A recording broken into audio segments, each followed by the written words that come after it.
Добрый день, с вами новостная служба Центральноазиатского телеканала, в студии Андрей Рябченко, и сегодня в программе. Кабул охвачен массовыми манифестациями, президентская охрана открыла огонь на поражение.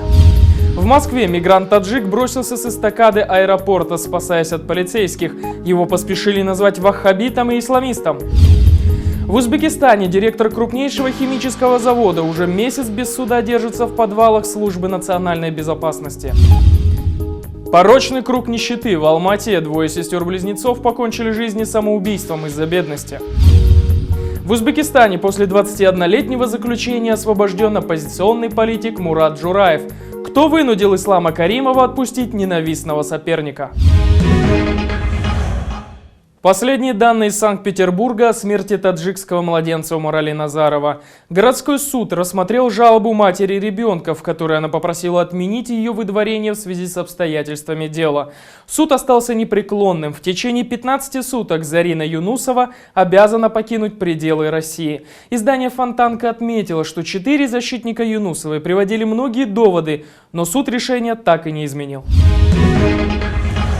Вчера вечером в московском аэропорту Внуково гражданин Таджикистана Хуршет Атамбеков бросился с 7-метровой эстакады, спасаясь от полицейских. Доподлинно, почему мигрант так испугался стража порядка, неизвестно. Хотя, судя по тому, что российские СМИ его уже назвали ваххабитом и исламистом, на основании найденного в кармане Корана предположить причину несложно. По данным ТАСС, сотрудник полиции в аэропорте обратил внимание на человека, который вел себя странно. Ходил по аэропорту и что-то высматривал. Страж порядка подошел к нему и попросил предъявить документы. Посетитель оказался гражданином Таджикистана 26 лет. При нем отсутствовал багаж. Проверив его по базе данных, полицейский понял, что ранее ни в каких оперативных сводках мигрант не фигурировал. Хуршет Атамбеков сообщил, что хочет улететь, но не может найти кассу. Полицейский пошел указать ему дорогу и, как далее сообщает пресс-служба аэропорта, буквально через секунду по дороге к кассам гражданин выбежал в сторону входа пассажиров, в зоне прилета оттолкнул сотрудника службы безопасности и выбежал на эстакаду, пробежав еще 20-30 метров в сторону ограждения.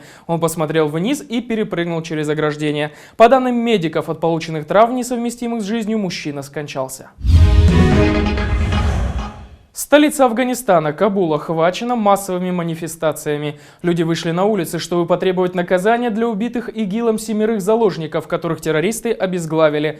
Охрана президентского дворца, к которому направились демонстранты, открыла огонь на поражение. Ранено по меньшей мере 8 человек, среди них журналист телеканала НУР. Корреспондент осуществлял прямую трансляцию с места событий, брал комментарии, когда в него попала пуля. После этого власти прекратили прямое вещание телеканала из эпицентра событий. В целом акция носила мирный характер, но отдельные демонстранты начали бросать камни. Также была предпринята попытка прорваться сквозь ворота, в связи с чем правоохранительные органы были вынуждены открыть огонь, передает телеканал ТОЛО. Митинги в Кабуле продолжаются уже 3-й день. Люди возмущены убийством мирных жителей в южной провинции Забуль. Боевики исламского государства расправились с 7 заложниками-хазарейцами, которые были похищены несколькими месяцами ранее. Несчастные были казнены посредством обезглавливания. В числе жертв кровавого преступления были 3 женщины и 9-летняя девочка. Тела погибших были доставлены в Кабул, после чего несколько десятков тысяч афганцев собрались на демонстрацию, прошествовав по улицам города с гробами до президентского дворца.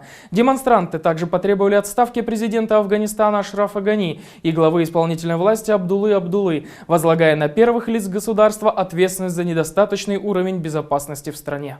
Ашраф Гани поспешил успокоить, что расследование убийства заложников продолжается и что виновные будут привлечены к ответственности. Глава Афганистана отверг обвинения в беспомощности, подчеркнув, что боевики поменяли свое местонахождение 56 раз, скрываясь от преследования. «Я вновь повторяю, что мы отплатим за кровь наших братьев и сестер талибам, исламскому государству и другим группировкам», заявил он. Едва ли не каждый день из Афганистана приходят известия о терактах, убийствах и захватах заложников. Почему именно это убийство вызвало такую бурную реакцию? Начнется ли расследование стрельбы в демонстрантов и могут ли привести эти протесты к реальной отставке Ашрафа Гани? Комментарий эксперта Центра изучения современного Афганистана Андрея Серенко. Потому как организованно и достаточно активно проходили акции протестов на площади Пуштунистан в Кабуле вчера, 11 числа, можно говорить, есть основания говорить о том, что у этих акций были достаточно хорошие организаторы. Я думаю, что к этой акции заблаговременно приготовились. И, собственно говоря, вот слаженных действий, с одной стороны, активистов, которые управляли этим митингом, с другой стороны, значит, те требования, которые звучали в ходе митинга, они несколько раз менялись. Они дают основание говорить о том, что на самом деле акция была спланирована заранее, и, возможно, вот этот инцидент с гибелью несчастных этих граждан, гражданских лиц, он на самом деле стал только поводом для того, чтобы подобного рода акции провести. Ни для кого не секрет, кто занимается Афганистаном или следит за ситуацией, политической ситуацией в этой стране. Очевидно, что сегодня там в Афганистане очень серьезный политический кризис переживает правительство национального единства. Оно недостаточно эффективно, честно говоря, вообще неэффективно. Из-за неэффективности правительства национального единства фактически парализовано действие вооруженных сил, командование афганской армии. Оно сегодня находится в таком в состоянии полупаралича. Вчерашние встречи с участников этой акции с доктором Абдулой и президентом Ашрафом Гани, они, конечно, показали, что, в общем-то, организаторы этих событий, этих протестных движений сейчас настроены пока договариваться с нынешней властью. Не свергать ее, но договариваться. Я не думаю, что по итогам этой договоренности ситуация в Афганистане заметно улучшится. Это дает основание предполагать, что, в случае появления какого-то еще одного трагического инцидента нельзя исключать появление у стен президентского дворца в Кабуле таджикского Майдана, либо пуштунского Майдана. И поэтому я думаю, что вот события 11 ноября показали, что власть в Афганистане, власть в Кабуле достаточно слаба, у нее нет надежных защитников, зато у нее очень много критиков. И теперь вопрос в том, кто сейчас оседлает, какая политическая сила оседлает эту протестную волну. А далее коротко и о других событиях в Центральной Азии. Президент Таджикистана Эмомали Рахмон прибыл с двухдневных государственным визитом в Пакистан для обсуждения вопросов реализации регионального проекта ЦАСа-1000, предполагающего поставки электроэнергии из Таджикистана и Кыргызстана в Пакистан и Афганистан. Российского офицера, подозреваемого в убийстве гражданки Таджикистана на 201-й российской военной базе, перевели в СИЗО Душанбе. Там он будет находиться до конца следствия. Правоохранители начали биологическую экспертизу материалов с тела женщины, чтобы установить, один ли он был или изнасилование было групповым. В Кыргызстане продолжается суд над бойцами спецподразделения «Альфа», которых обвиняют в стрельбе по митингующим в апреле 2010 года, когда произошла вторая революция. Адвокаты добились на суде показа видео, на котором, по их мнению, запечатлены доказательства невиновности сотрудников спецслужб. 21 год находился в узбекских тюрьмах Мурат Джураев, оппозиционный политик, которого обвинили в преступном сговоре с Мухаммадом Салихом, единственным реальным альтернативным кандидатом Исламу Каримову на первых демократических, как тогда казалось, выборах в Узбекистане. Его освобождение стало возможно только после личного вмешательства госсекретаря США Джона Керри. Мурат Джураев был брошен за решетку по сфабрикованным обвинениям еще в 1994 году. Он был одним из соратников Мухаммада Салиха, лидера партии ЭРК «Свобода», которая имела большое влияние в Узбекистане в начале 90-х. Для того, чтобы избавиться и от партии, и от соперника, Ислам Каримов лично инициировал уголовное дело в отношении ряда узбекских политиков. Среди них был и Джураев. Его обвинили в попытке захвата власти вместе с Салихом. Однако Салиху удалось выехать из Узбекистана в Европу. Джураев же все 20 с лишним лет пробыл в колониях. По информации Ферганы, к освобождению Джураева приложил руку госсекретарь США Джон Керри, который встал на позицию, что любое сотрудничество с Ташкентом будет возможно только после смягчения режима и освобождения одной-двух знаковых фигур узников совести. Сейчас Джураев на свободе. Он после долгой разлуки наконец встретился с семьей. И хотя выглядит он сильно осунувшимся и постаревшим, чувствует себя бодро. О значении этого освобождения и надежде для других политзаключенных рассказывает сам лидер партии ЭРК Мухаммад Салих. Я очень рад, что освободили Мурата Джураева, который уже 21 лет почти страдал в этих зинданах каримовских. И наконец-то он освобожден и сейчас поехал в Кашкадарью, на свою родину, и воссоединился с семьей.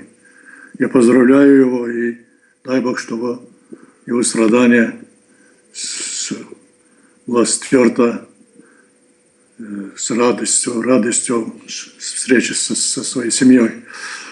Я думаю, что это каримовский трюк, что Каримов каждый раз, когда приезжает из таких стран, как Америка, как и другие, от которых зависим. Каримов делает такой какой-то жест в какой-то области. Вот сегодня он сделал это в области прав человека. То есть,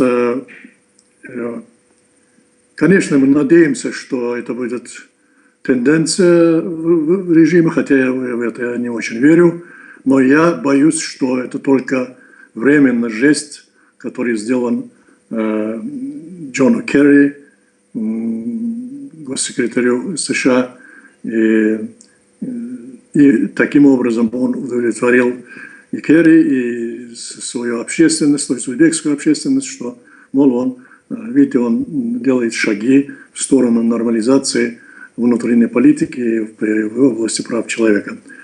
Но, тем не менее, я бы очень хотел, чтобы продолжалось это освобождение всех политзаключенных, потому что там сидят очень много людей, которые неизвестны общественности, имена их, но есть очень известные, которые весь мир знает и которые много лет говорят, требуя освобождения.